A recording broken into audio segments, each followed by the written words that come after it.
Hello friends, कैसे हैं? शिक्षा अध्ययन में आपका स्वागत है। इससे पिछली मैंने एनसीईआरटी सॉल्यूशन 2 बार डाल चुका हूँ। बच्चों की डिमांड पे बच्चों ने कहा सर आरडी शर्मा भी अच्छा कॉन्सेप्ट दे रहा है, तो मैं अब सोच रहा हूँ अब से इस सेशन में मैं ज़्यादातर वीडियो आरडी शर्मा को लेकर डालूंगा। और मैं आरडी शर्मा का चैप्टर नंबर 9 करने वाला हूँ, एक्सरसाइज 9.1 के मैं सारे क्वेश्चन करने वाला हूँ। देखो, बेसिक तो आपको थोड़ा बहुत पता होगा, नहीं पता होगा तो आप मेरी वीडियो जाके चेक कर लेना, ठीक है। जिसमें मैंने बेसिक करा रखा है ट्रिग्नोमेट्री का। ट्रिग्नोमेट्री का इसमें चैप्टर 9 है, एनसीईआरटी में चैप्टर नंबर 8 है। तो हम अब शुरू करते हैं। 9.1 का क्वेश्चन नंबर 1 दिया हुआ है। इसमें एनसीईआरटी से ज़्यादा क्वेश्चन है और टीचरों का ज़्यादातर मानना ये है कि पेपर इसमें से ही आता है, सीबीएसई बोर्ड का। कोई नहीं, हम एनसीईआरटी तो ऑलरेडी करा चुके हैं और इसे भी कर लेते हैं आरडी शर्मा, और इसके बाद में जो प्रैक्टिस सेट लगाएंगे, ठीक है। तो आज आरडी शर्मा की मेरी पहली क्लास है और मैं पहली ही क्लास ट्रिग्नोमेट्री से शुरू करने वाला हूँ। क्वेश्चन नंबर 1 में दिया हुआ है, in each of the following one of 6 trigonometric ratio if giving find the value of other trigonometry ratio. उसने हमें दिया हुआ है, उसका कहने का मतलब क्या है, ये 6 रेशियो, ये 6 होते हैं। कौन कौन से होते हैं? Sine, cos, tan. साइन का अपोजिट होता है कोसेक, इसका होता है सेक और इसका होता है कॉट। अब उसने कहा, उसने हमें एक वैल्यू दी हुई है, उस वैल्यू के अकॉर्डिंग हमें क्या करना है, हमें बाकियों के निकालने हैं, ठीक है। तो सबसे पहले फर्स्ट में दिया हुआ है sine A is equal to 2/3। देखो, साइन क्या होता है? परपेंडिकुलर अपॉन हाइपोटेन्यूज होता है, ठीक है। अब आप हीरोइंस पाइथागोरस थ्योरम जानते होंगे, जो आरडी शर्मा बच्चे कर रहे हैं वो कर रहे हैं जिन पे एनसीईआरटी आता है, ठीक है। प्रैक्टिस के लिए कर रहे हैं। तो हम क्या करते हैं, पी हमारा परपेंडिकुलर ये दिया हुआ है और हाइपोटेन्यूज ये दिया हुआ है। तो हम एक पाइथागोरस थ्योरम क्या होती है, hypotenuse square is equal to perpendicular plus base square. Hypotenuse कितना? 9 is equal to 2 square plus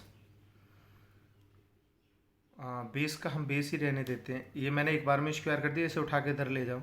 9 - 4 is equal to B square. ये कितना हो गया हमारा? 5। रूट कर लेते हैं तो b बराबर कितना हो जाएगा हमारा? √5। यानी कि हमारे पास सारी की सारी चीज़ें, हमारे पास बेस है, परपेंडिकुलर है, हाइपोटेन्यूज है। अब साइन का उसने दिया हुआ, हम कॉस का निकालते हैं। कॉस इज इक्वल टू क्या होता है? Base upon hypotenuse. बेस कितना दिया हुआ है? हमने निकाला √5/3, ठीक है। फिर 10 का निकाल लेते हैं। 10 क्या होता है हमारा? 10 होता है हमारा परपेंडिकुलर अपॉन बेस। परपेंडिकुलर कितना दिया हुआ है हमारा? 2/√3। देखो, मैं आपको एक चीज़ बता रहा हूँ, आपको पता नहीं हो तो आगे से ध्यान रखना। सीन क्या होता है? नहीं, यहाँ पे परपेंडिकुलर बेस 5 आएगा, सॉरी। साइन का अपोजिट एंगल होता है कुसेक। साइन का मान दिया हुआ है 2/3, तो हम कुसेक के लिए क्या लिख सकते हैं बच्चा? 3/2। कॉस का उल्टा होता है सेक, 3/√5। ये हो जाएगा हमारा सेक का और ये हो जाएगा हमारा कुसेक का। और ये 10 का अपोजिट होता है कॉट। कॉट का क्या हो जाएगा? √5/2। क्वेश्चन नंबर 1 का हमने फर्स्ट पार्ट कर लिया, ठीक है। सेकंड में दिया हुआ है कॉस A/4/5, ठीक है। इसमें मैं ज़्यादा से ज़्यादा आपको क्वेश्चन ही कराऊंगा, ये आपके प्रैक्टिस में काम आएंगे, ठीक है। कॉस इज इक्वल टू क्या होता है? अभी मैंने आपको बताया, बेस अपॉन हाइपोटेन्यूज। हाइपोटेन्यूज हमारे पास 5 है, बेस हमारे पास 4 है, तो हम क्या कर लेंगे? h² p² plus b square. h कितना है? 25 हो जाएगा।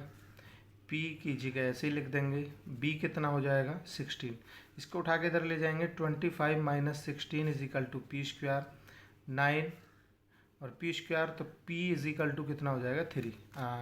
दोनों पे अंडर रूट कर लेंगे ना, अंडर रूट कर आगे इसका स्क्वायर खत्म कर लेंगे, इसका 3 आ जाएगा। तो हमारा परपेंडिकुलर कितना हो गया? 3। अब हमें क्या निकालना है? साइन ए कॉस ए दिया हुआ है, सॉरी 10a। अब साइन ए के अपोजिट मैंने क्या बताया था? कोसेक ए, और ये हो जाएगा कॉट ए। और कॉस का अपोजिट क्या होता है? सेक। तो सबसे पहले सेक से शुरू कर लेते हैं। सेक क्या हो जाएगा? 5/4। एक पार्ट तो इसका ये हो गया। नेक्स्ट, साइन क्या होता है हमारा? Perpendicular upon hypotenuse. परपेंडिकुलर कितना निकला हमारा? 3/5। टेन क्या होता है? Perpendicular upon base. परपेंडिकुलर कितना है हमारा? 3/4। ठीक है, कोई मिस्टेक हो जाए आप मेरे पास मैसेज कर देना। कुसेक होता है इसका अपोजिट 5/3, ये हो जाएगा 4/3। ठीक है, इसके हमारे दो पार्ट हो गए। अब हम इसका थर्ड वाला पार्ट करने वाले हैं। थर्ड पार्ट में दिया हुआ है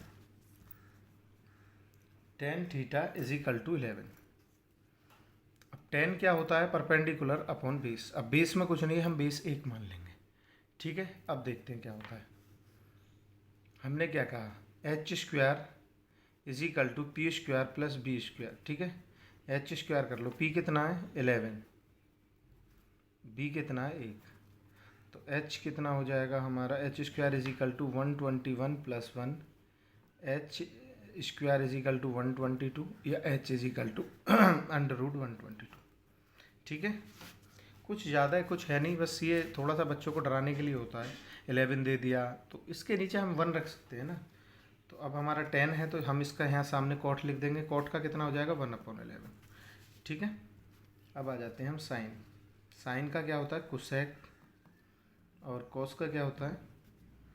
सेक। साइन का कितना हो जाएगा? Perpendicular upon hypotenuse. परपेंडिकुलर कितना है हमारा? 11/√122। ठीक है, कॉस कितना होता है? Base upon hypotenuse 122। इनका अपोजिट कर लेंगे। √122/11, 122 √1। ठीक है, हमारे ये हो गए।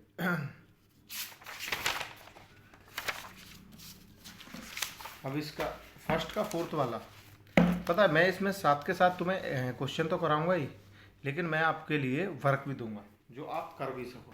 पता कैसे चलेगा? मैं तो कराते चला जाऊंगा, आप क्या करोगे? तो हम फोर्थ वाले में कर रहे हैं हम cot theta is equal to 12/5। ये आपके लिए होमवर्क है।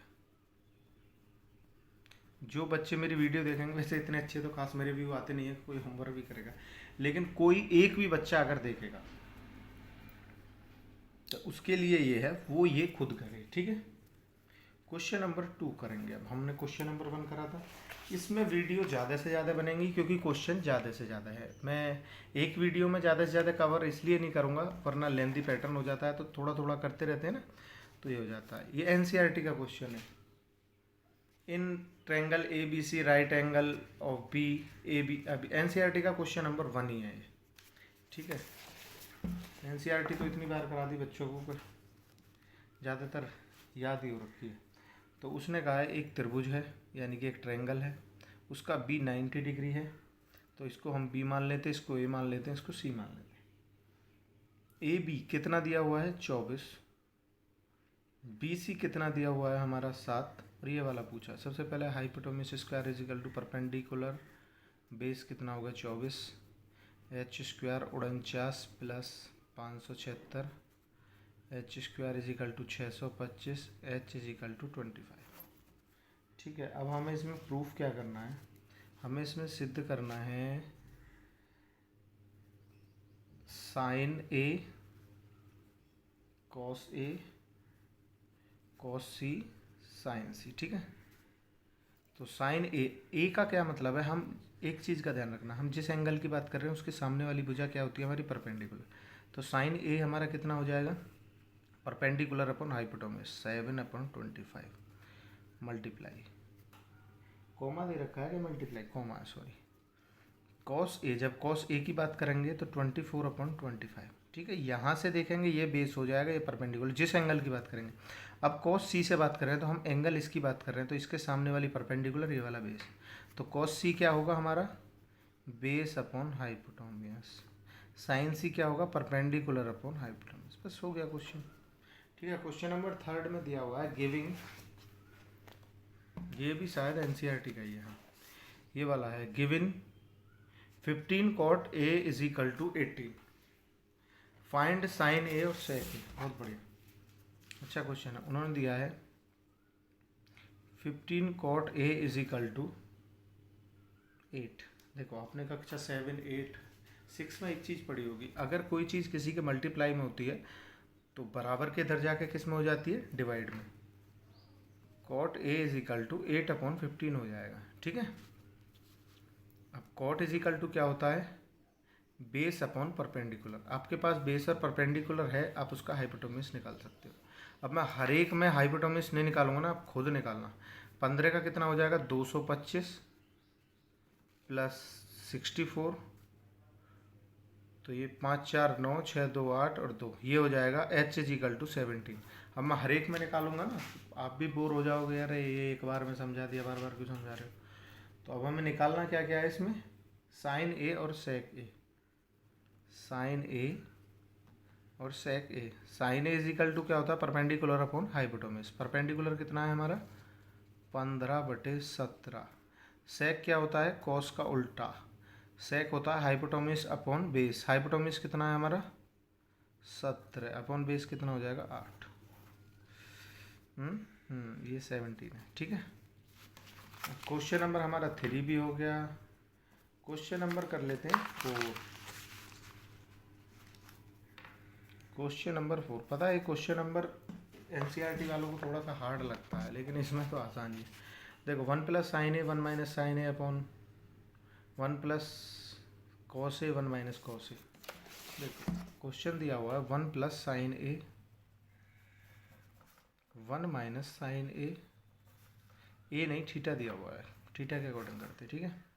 1 plus cos a cos theta 1 minus cos theta, और चलो फर्स्ट पार्ट ये करते हैं, इसमें 2 आंसर दे रखा है। सेकंड में हमें करना है कॉट स्क्वायर थीटा प्रूफ, और जिसमें दिया है given cot theta is equal to 7/8, ठीक है। तो ये तो कितना हो जाएगा, सेकंड वाले को ही सॉल्व कर लेते हैं, तो 49/64, ये तो हो गया सेकंड वाला, ठीक है। फर्स्ट वाले पे आ जाते हैं। अब आपने एक फॉर्मूला करा होगा 7th क्लास में, a plus B minus B क्या होता है, a square minus B square. तो ये हो जाएगा 1 minus sine square theta upon 1 minus cos square theta, ठीक है। आपके पास कॉट में क्या क्या चीज़ दिया हुआ है, कॉट में दिया हुआ है बेस है, परपेंडिकुलर है, हाइपोटेन्यूज निकालना है, निकाल लो। 64 प्लस 49 कर लो, 113 आ जाएगा शायद, 9 4 13 4 4 10 11, हाँ ठीक है। इसे रूट में कर लो क्योंकि किसी का स्क्वायर नहीं। तो हाइपोटेन्यूज कितनी हो गई हमारी, अंडर रूट में 113, ठीक है। 1 minus sine square is equal to क्या होता है, परपेंडिकुलर अपॉन हाइपोटेन्यूज। परपेंडिकुलर कितना दिया हुआ है हमें, 8 अपॉन अंडर रूट में 113 का स्क्वायर, ठीक है। इसके अब स्क्वायर कर लो, कोई फर्क नहीं पड़ता है, तो एक ही रहेगा।